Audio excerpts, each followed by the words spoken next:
That was a money shot. That was a good shot. Handle in real combat. Slot me, daddy. Because I know that they don't really answer that question. He's like, what you guys do today? Don't I understand that completely? I actually think that the Buster Sword might have performed. Hello and welcome back to another episode of Screen Tested. Today we're going to be taking a look at some more giant swords, yes. However, these particular giant swords are not ones that I have necessarily built or tested. This video comes by way of Pepperbox TV, the same sort of guys who do all of the, the Unsubscribed podcast, the GunTube stuff. This video is named Two Legendary Blades Battle, Buster Sword versus Dragon Slayer. Now, I have put a version that I created of the Dragon Slayer to the test, more of a real world functional one, similar sort of design, that sort of stuff. I then obviously built my own functional giant sword that we've also put to the test, and I was very, very happy with the design. It's a good episode. You should check it out if you haven't already. I have also tested carbon fiber giant swords. We've also tested and used a bunch of great swords as well. I think it's fair to say that I enjoy giant swords. I think they are really, really cool. Anyway, I'm going to put this one away. But the reason why I wanted to check out this particular video is because the giant swords that they have, I would consider to be far more accurate to the source material. Now, I personally don't consider them to be functional giant swords because a person can't really wield them. But obviously they are accurate to the source material that they come from, so people call them real giant swords. But they don't really function as real swords. Anyway, we're getting into the weeds. Let's take a look. Let's take a look. Now, obviously, there will be a link down below if you want to check out this full video, because obviously I'm going to be stopping and starting and ranting and talking as we're going through the video. So, if you want to check it out, there's a link down below.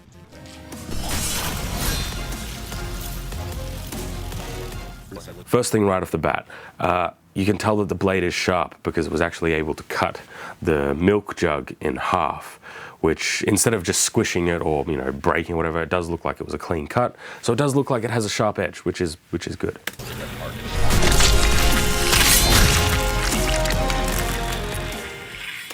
Watermelons, I don't really consider to be a good cutting medium because they're just so soft, right? Like, even if you had a blunt blade, you could still cut through a watermelon with relatively little resistance. So this one here is just more for visual flair. Like, it looks really cool, but it doesn't actually give me any information about the blade. This giant kitchen knife is the Buster Sword. It's easy to say this is one big ass sword, but the real question is, how would it handle in real combat? Slot me, daddy. This one here, we're going to be looking at the Dragon Slayer as well, but they do have like a dedicated video on just the Buster Sword, and I remember I've watched it, and when they said that, it made me laugh, because I know that they don't really answer that question. I said, look at this contraption, like, man, we are functionally retarded. I don't know. What I find funny about this is they've got a giant contraption to hold the sword and kind of like essentially drop it, right? Funnily enough, I have also tested a contraption like this. However, mine was spring-loaded. A spring-loaded sword swinging device. So I get where they're coming from for this. However, the main difference between the sword swinging contraption that I have tested before was to get consistent results. In this particular case, the reason why they're using it is because nobody can really lift these swords. So very different reasoning, but same sort of ridiculousness. Action!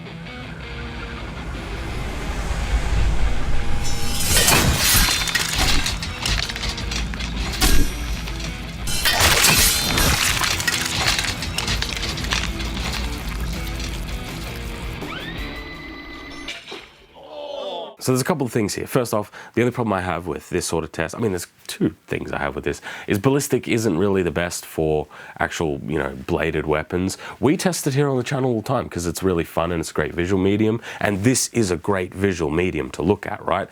Giant sword versus a ballistic, ballistic torso.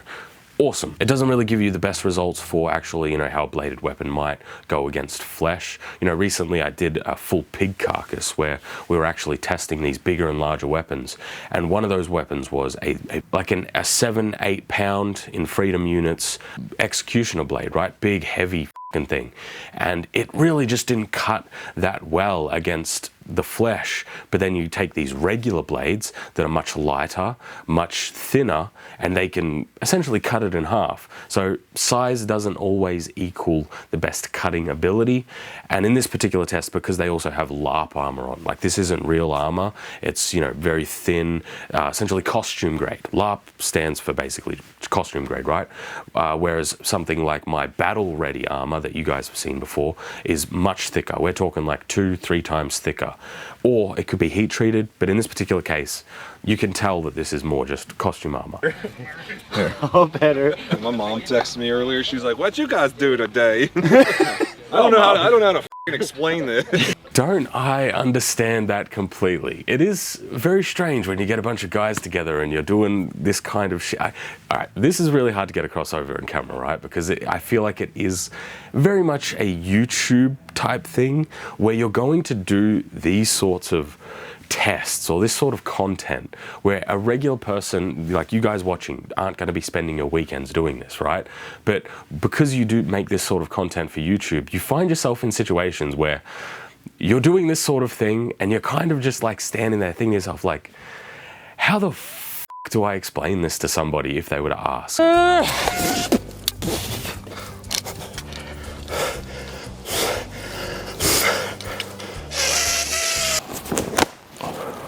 Nothing. Oh, something! Successful test! Oh, we're stopping there. A good example of this is like recently when I said I was carving up the big pig carcass, I was doing a amputation of one of the legs and the leg just, you know, flew off. And I was thinking to myself, I'm like, how do I explain this to somebody? It's like, this is what I do, right? So I get that. It's a very weird dynamic. Like you guys have asked what it's like when I go and get pool noodles, right, for testing videos. I literally buy them by the case. I'm walking around a shopping center with a giant thing of pool noodles because I need to get the supplies for them. Anyway. So when you look at this particular shot, right, where the Buster Sword is essentially allowed to just drop onto the ballistic torso with the LARP armor on, right? Just LARP armor. It doesn't even have like gambeson or cloth or anything like that. Basically naked with a costume piece of armor on. It doesn't really do that much damage. And then if we take, and the reason why I bring this up is because if we look at a direct comparison against when I tested Titan's Bane, you know, my version of the giant sword, specifically against some Steel Samurai armor, you can see that that delivered pretty much a similar sort of amount of damage, perhaps even more, right? Because obviously I'm able to, you know, put more speed into it. Now, the weight difference between those two swords is orders of magnitude different. One is weighing, you know, 100 kilos, 200 pounds, whatever it is in freedom units, and mine weighs, I can't remember how much mine weighed at that particular point in time. It's been a long time since we did the actual episode, but we're talking, you know, 10 times more, yet they're still delivering sometimes the same amount of damage or even more depending on the use case. And this is where we get into that interesting, I would say, discussion of real versus functional, because I would call these swords real swords, as in this is a real Buster Sword, this is a real Dragon Slayer, but it's not a functional sword because nobody can use it, nobody can wield it. And that was the whole point of kind of the Giant Sword series that I did, where we're trying to create a functional, real giant sword. Language is interesting like that. I hope you guys understand what I mean by that, but a sword that actually can be used in real combat. Kind of like the question that Eli posed right at the beginning of the first episode, that's what we set out to answer with our functional giant swords. So the reason why I wanted to watch this video and kind of, you know, talk about it a bit is because we can see the difference between what I would consider to be a functional giant sword versus a real replica giant sword. You know what I mean? Oh, I'm just practicing my berserk poses, don't mind me. I mean, while you're here, you can consider subscribing. I'd really appreciate it. It's a glorified battle knife. Usually weighs about 1 pound and measuring about 5 to 12 inches. Jesus fucking Christ, bro. And this is the Dragon Slayer, weighing 324 pounds. 324 pounds. How much is that in kilos? I want to... So 146 kilograms. You see what I mean by when I say real versus functional? Because this was a comment we got on a bunch of my giant sword episodes where it's like, you know, there's people who's made, you know, real giant swords before, blah, blah, blah. It's like, you can't fucking use them. Like, you can't swing them around. He's struggling just to get it off the ground. I'm holding this in one hand. I can move this around incredibly quick and, you know, nimbly, relatively speaking, of course, especially when you compare it directly to an actual greatsword. Anyway, I don't consider these to be functional because you can't actually use them in combat. Weighing 324 pounds and measuring 80 inches. How much is 80 inches? I have no idea. Let me check this. 80 inches. 203 centimeters. We're getting into a measuring contest. Similar sort of sizes. This one weighs 146, 300 and whatever pounds we said. Mine weighs... I can't remember. It's in the episode. I'll pull up a graphic that shows you exactly the specifications because I can't remember. It was so long ago.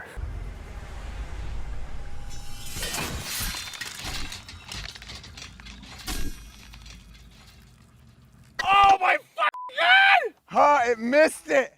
He's excited about it. This is just a fun day for them, right? I get it, 100%. But obviously, I'm trying to be a little bit more, you know, analytical here for you guys.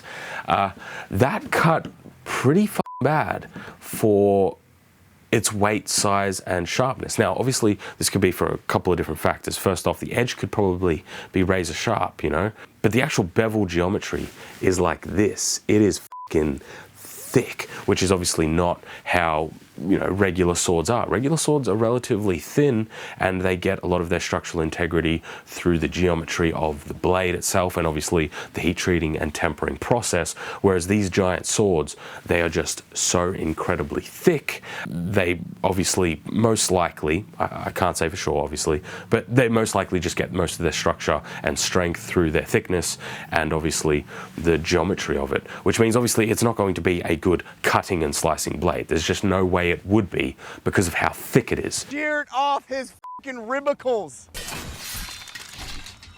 Remember how we were like, dang, this whole body is like a lot tougher than a human body?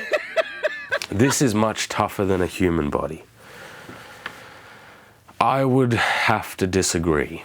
Not necessarily on like, this is the thing, right? Obviously, I developed my own ballistic kind of testing in isolation from all of this stuff. So I haven't actually tested these sorts of ballistic dummies that they're using here because it's just not available in my country and they cost thousands of dollars. But one thing I do know for sure is that the ballistic gel itself, if we just don't even include things like the internal organs, the whatever the bones are made out of, whether it's plaster, whatever, right? Doesn't matter. The ballistic gel alone is a lot, and I'm talking a lot weaker than just regular flesh. So I disagree with that statement that this body is stronger than a human body, just based on how soft ballistic gel is, especially for bladed weapons. That's really important, right? So yeah, I don't think I would agree with that statement.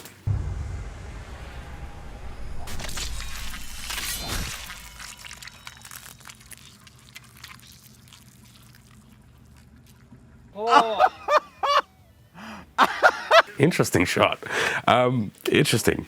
So there is a very real thing to bring up, and that is the difference between a chop and a slice, because obviously they're not actually physically able to lift the blade and swing it and you know, kind of add technique to it. They essentially just have like a chopping rig that lets the blade go, which means that there's not actually any slicing action. Now this is a complicated subject because I think there's so many people who put too much stock into, you know, slice cuts versus chop cuts, but in this particular situation, it is a little bit more apparent. Like for a regular blade, like a regular sword, whether I do a cut that is more of a slicing action versus I do something more of a chop, you're really not going to notice too much of a difference. They're both well enough to cut entire limbs off and, you know, basically do an insane amount of damage, right? However, with such a large blade like this, with such a thick bevel, I am very interested to know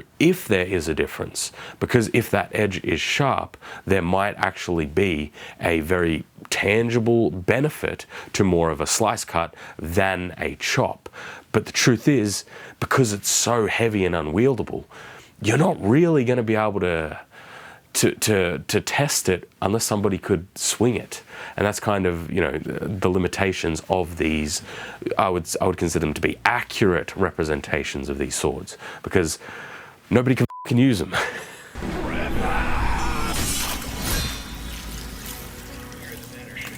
That was a money shot. That was a good shot. That's cool. So this is what I'm saying, is that this is a very cool, just a fun day, right? I totally get behind it. It is interesting to see kind of the dynamics though, because I think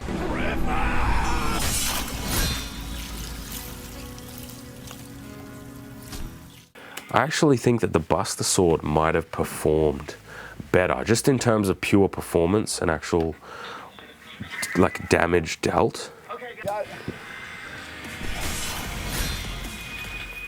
I think the reason why the Buster performed better than the Dragon Slayer is actually just down to the edge geometry itself. On the Buster Sword, it was a little bit more, you know, I would say thinner of a profile, whereas on the actual Dragon Slayer, it's thicker, and so it obviously just allows it for the blade to just cut and slice a little bit nicer, which means, and there's also obviously, I would say, an interesting kind of discussion piece of weight. We've obviously spoken about, I've done entire episodes on, you know, kind of the benefits and detriments of having such a heavy giant sword. You know, when we look at real historical large swords, great swords, we want them to be very light and thin. You know, for example, something like my Zweihander weighs, I think, 2.4 kilos or something like that. A couple of pounds. Very, very light sword, but quite large. And the reason why is because you actually want your really big sword, you want it to be very fast and nimble to be able to move around and cut things, and at the same time it still does have a huge amount of cutting potential. You obviously still can do everything you would with a regular sword, you just obviously have a lot more reach, so you get a lot of benefits there, right? But the key point is that it needs to be light enough to actually be moved around and, you know, attack and defend, all that sort of stuff. Whereas when you get to these giant swords, you've reached a certain point where you're getting some benefits by it being so heavy, right? It's so heavy that it could literally, you know, cleave someone in half vertically, right? A regular sword can't really do that, but at the same time, it's so slow that you can't actually move it around or defend yourself or do any of that sort of stuff. And if anything, all this has done is really reinforced how happy I am with obviously my Titan's Blade giant sword, because we obviously have a lot of that, you know, I would say maneuverability of like a regular great sword. At the same time, it is heavier. It's not heavy enough that you can't use it, but it's heavy enough that it does kind of give you some benefits of that extra mass. Like when we were able to smash through things like the concrete and the armor, you know, it does have benefits of having a little bit extra mass, but not so much that you can't actually use it functionally as a real weapon. Anyway, that's just my thoughts on this. Very, very fun video. If you want to check out the original one, there'll be a link down below. You can watch it without obviously my interruptions and rambling. But I thought you guys might enjoy, especially because we've focused obviously more on the, you know, the real functional giant swords, not necessarily being as accurate as possible to the original giant swords. Yeah, I might do the Buster Sword in the future. I just don't think that there's really any information that we're going to glean from it that you guys haven't already learnt from, you know, our other giant sword episodes. But if you guys want it, I mean, that is going to be all. Thank you guys for watching. I genuinely hope you enjoyed. And as always, I'll see you next week in another episode. Have a good one.